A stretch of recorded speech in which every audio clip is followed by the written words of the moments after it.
दादा मला सांगा की आता जी आहे ती अंतिम मुदत 24 तारीख जी आहे ती संपत आलेली आहे. असं वाटतं का तुम्हाला 24 तारखेपर्यंत या सगळ्या गोष्टी शक्य म्हणून आरक्षण मिळेल म्हणून? हे शक्य आहे म्हणूनच त्यांच्या तज्ज्ञानं वेळ घेतलेला आहे. मुख्यमंत्र्यांना आणि दोन्ही उपमुख्यमंत्र्यांनी त्यांचं हे 2-2 प्रतिनिधी मंत्री महोदय पाठवले होते.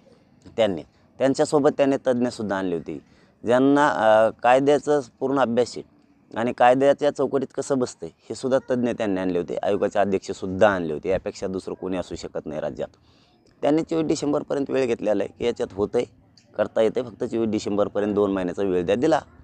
आता काय आवश्यकता नाही विशेष अधिवेशन बोलवण्याची. तुम्हाला वाटतच असेल तर याच्यातच वाढ करा. हेच 29 ऑगस्टपर्यंत 29 डिसेंबरपर्यंत वाढवा. काय अडचण नाही आहे. तुम्ही विनाकारण मराठ्यांना झुलवत ठेवू नका. आता आम्ही नाही ऐकणार. मग आम्हाला नाईलाजानं पुढच्या आंदोलनाची दिशा ठरावी लागणार आहे. तुम्ही याचीच वाढवा. विशेष अधिवेशन बोलवण्याची आवश्यकताच काय? म्हणजे अजून तुम्ही हो, याचीच मुदत वाढवा तुम्ही. किती दिवस द्याल? आम्ही एक दिवसही देत नाहीत, पण तुम्ही याचे 24 डिसेंबरपर्यंत तुम्हाला बनवायचं आहे. तर तुमचं अधिवेशन 22ला का 19ला संपत आहे माहीत नाही आहे. त्याची तारीख तुमच्या तारखेचा तुमच्यापाशीच गोळ आहे. त्यामुळे तुम्ही 24 डिसेंबरला आम्हाला देताय, तर तुम्ही ते आणखीन 1-2 दिवस जास्त वाढवा. 28-29पर्यंत ठेवा. पण तुम्ही ते या 24च्या आतच करा. विशेष अधिवेशन बोलण्याचा घाट घालू नका विनाकारण.